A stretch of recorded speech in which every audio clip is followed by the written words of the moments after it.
And this is an important issue for the NFL that has been lingering since February 1 of 2022. That is the day that Brian Flores did the thing that I never thought any coach would do. He sued the NFL, alleging a decades-long pattern of racial discrimination, class action, eventually joined by two other coaches, Steve Wilkes and Ray Horton. But here we are, Michael, August 14, yesterday, 2025. Case is still stuck in neutral because we're still figuring out where the case is going to be resolved. Will it go in full to the NFL's secret rigged kangaroo court of arbitration presided over by the commissioner, which is laughable, frankly, on its face, or will it go to open court? Now, Brian Flores sued multiple different teams. He sued the Dolphins for firing him. He had a contract with the Dolphins. That one's already going to arbitration. But he sued the Broncos for not hiring, in whole or in part due to race. The Giants, same thing. The Texans for not hiring him in retaliation for the lawsuit that he filed against the Dolphins. And he sued the NFL for everything. The question as of yesterday that was resolved by the U.S. Court of Appeals for the Second Circuit was whether or not the claims against the Broncos, the Giants, the Texans, and the league would have to go to arbitration or would be allowed to go into litigation. And for the second time this week, the NFL system of secret rigged kangaroo court arbitration failed. Brian Flores gets to take those claims to open court, which is good for him and good for us. We're not rooting against the NFL. We're rooting for the truth to come out. The problem with the secret rigged kangaroo court is you don't know what happened. You get no access. There's no sunlight. That's why they like it. They like it because it's secret. They like it because it's rigged. And they like it because it's a kangaroo court and they can do whatever they want. That's good for them. It's bad for those of us who'd like to know what the hell happened because we're not going to know what the hell happened if the NFL gets their way. That's right. And you said it in your first sentence, Mike. You said what stands out to me, and I really want people to understand what was at stake here, what was risked by Brian Flores. When you said you never thought you'd see it happen, I didn't either. It's remarkable that Flores, and not even taking sides, I'm just saying just from if you just look at it, if you just hover above it and look at the characters involved, and you try to think, okay, what does that side want and what does that side want? So look at it from the perspective of a head coach, a former head coach of the Miami Dolphins who looks at the league, wants to coach in the NFL, and he decides, okay, I am going to take the league to court. I'm going to sue the Dolphins. I'm going to sue the NFL. I'm going to sue the Giants and the Texans. I'm going to do this, and I may not coach again. A lot of coaches have seen what Brian Flores has seen and what he's talking about, and they talk about it privately. Uh-oh.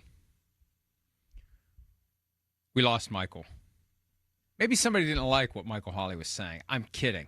I wasn't sure at first whether they had lost me or I had lost Michael. We will get Michael back. But his point is one that is very good, but also surprising how it's gone for Brian Flores since the moment that he filed the lawsuit.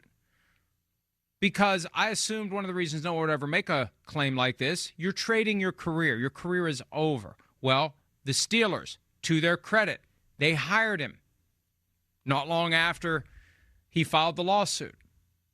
And then came the Vikings to make him, as of 2023, the defensive coordinator where he's been the last two seasons. Now, will he ever become a head coach again after 2023 when he did a great job with the Vikings defense? His name never came up. Last year it came up and he got some Zoom interviews, but at the end of the day, there wasn't an offer. We'll see what happens this year. The longer this case lingers and the more it proceeds and creates problems for the league and legal fees and whatnot, it's going to be harder for one of the teams to break ranks, much like the Browns did when they gave Deshaun Watson a fully guaranteed contract. You set yourself up to get dirty looks and cold shoulders from the other owners at the cocktail parties. That's the reality. So it's going to take extreme courage. It already has taken extreme courage for the Vikings to make him one of their most prominent coaches, because the teams that have been sued by Brian Flores, I know I worked enough with employers, both who had been sued and I'm as their counsel and as the lawyer fighting the company that fired my clients. They hate those people. They become so biased against them because they are causing us to spend a ton of money to defend ourselves. Nobody's happy about having to spend a lot of money on attorney's fees, and the reason I have to do it is because that person filed a lawsuit, and I don't think the lawsuit has any merit. It's frivolous. Every lawsuit's frivolous that's filed against you. It's frivolous.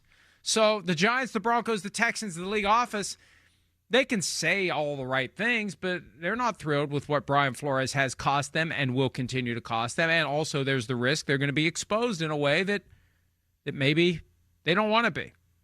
So that's where that stands. I haven't gotten an update on Michael Holley. I assume we'll have him back here at some point. They're working on it, I'm told.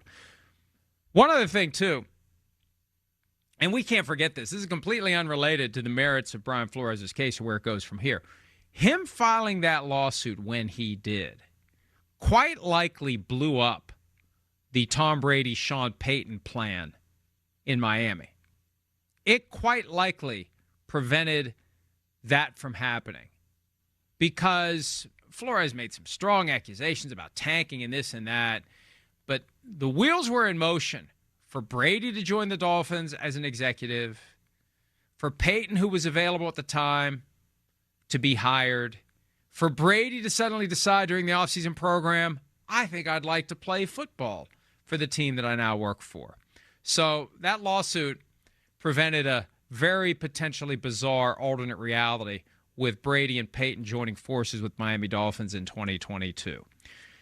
The NFL's statement that was issued in response to the Flores development is this: we respectfully disagree with the panel's ruling and will be seeking further review. Now, the way this works, you always have to go back to the court that just ruled against you and say, will you please change your mind?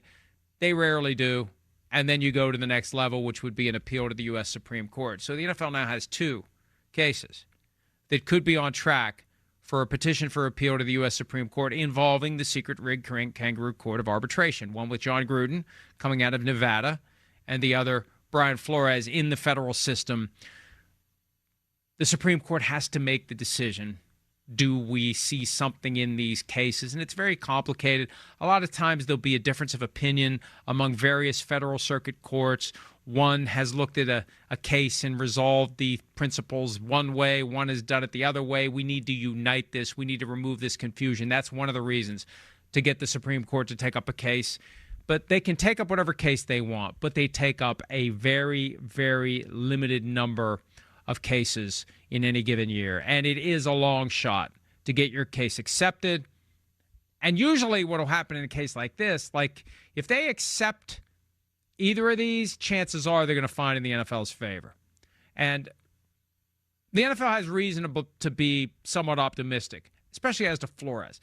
With Gruden, it gets a little more complicated politically, but given the current constitution of the U.S. Supreme Court, if I was the NFL, I'd feel pretty good generally about my ability to eventually activate my secret rigged kangaroo court of arbitration, because the mindset, the political ideology, the background of the people who are on the Supreme Court would favor me. And I know people are going to be like, no politics, but that's the way it works. If you practiced law as long as I did, you understood very early that the political background of the judges who were either elected to the bench or appointed to the bench, on the federal side they're appointed, that background, their history, their mindset, their philosophy, it is a huge factor in how a case plays out. And 6-3 right now on the U.S. Supreme Court, those philosophies would tend to favor what the NFL is trying to do. Hi, it's Mike Florio. Thanks for watching PFT on YouTube. Hit subscribe for the latest news and analysis from Pro Football Talk.